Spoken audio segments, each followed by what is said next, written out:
There is no light in this dark, cramped discipline chamber. No sound. Only a lone boy sitting in melancholy silence.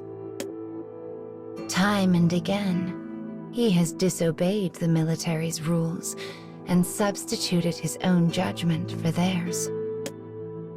It seems he will never change. Just then, a cry rings out. "Chow's here," calls a cheerful voice.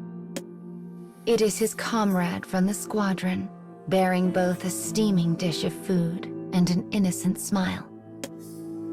He is one of the only people who bothers to speak to the unapproachable boy, and he does so without a hint of artifice or concern.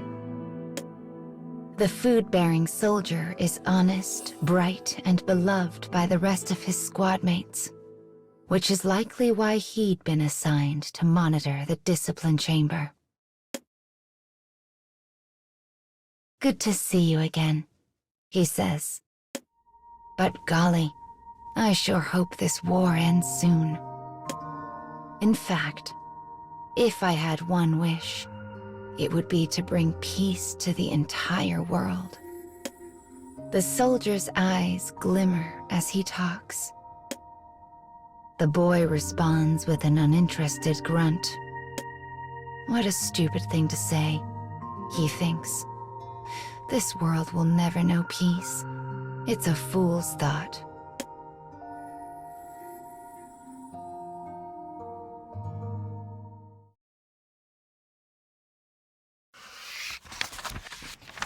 When the boy is finally released from the discipline chamber, he finds the rest of his unit engaging in a lively party. And the cheerful soldier who brought him food is at the center of it all. "All hail our hero," the other men cry. We would expect nothing less from one of his lineage. The squad raises their glasses high and cheers the soldier. He was indeed a hero, for while the boy had run off to enemy territory in search of revenge, he risked his life to save those of his comrades. The soldier looks up and sees the boy staring at him. His smile widens as he begins to wave. The boy's hand waves back of its own accord before the mind behind it snaps back to reality and forces it down. No doubt this moment of weakness is because he is surrounded by such good cheer. His face turns a bright red at the folly of his actions. As he stares, the soldier makes his way through the various circles of conversation and approaches the boy. "Got plenty of food over there," he says, but this kind offer only raises the boy's ire. He is angry to see his comrade praised for saving lives. No, more than angry. He is enraged. "Fighting and dying for someone else is stupid," he hisses. The soldier falls silent. Finally, he manages to give the boy a small, troubled smile.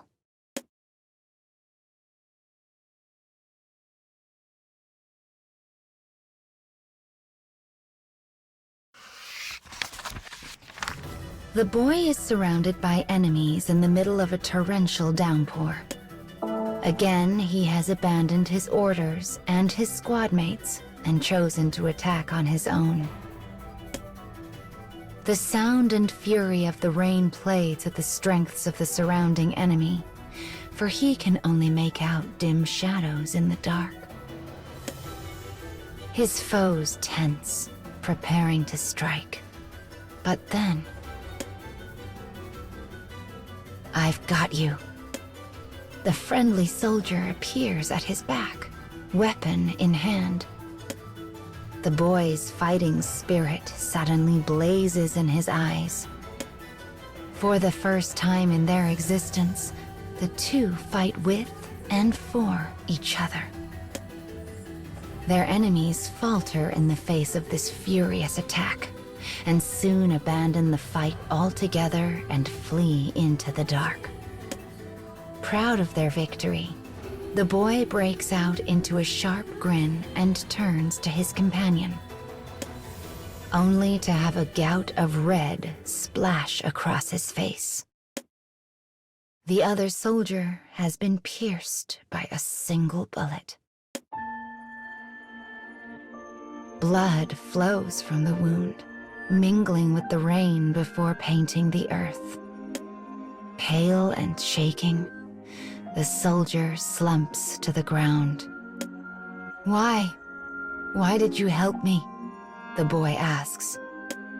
The soldier reaches out for the boy, his hand shaking from cold and fear. But he manages a faint smile all the same. As he attempts to speak, the boy presses his ear to his lips so as not to miss a single word. He grips his hand tightly, as if that can somehow tether this vanishing life to the cold reality of the world.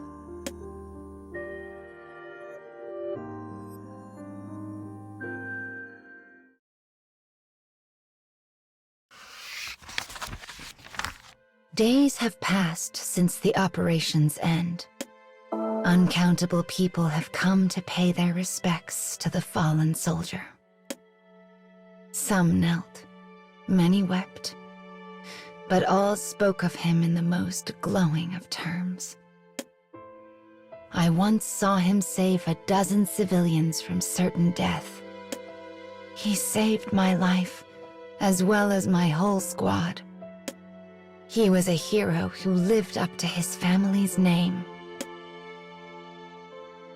But the boy remembers what he said, the last words he ever spoke as his life left him in that falling rain. "I hated fighting. I was always afraid. But I had to live up to my family's expectations." It was a confession of his true self, the one he had kept hidden for so very long. He asked the boy to keep his words a secret. And then, with blood still wet on his lips, he died. Now he can return home a hero. The soldier had such a bright and carefree smile. The boy always thought him a fool, a man who chased ideals that could never become reality. But he, too, had been trapped by the machinations of his family and left to be blown about by the whims of life.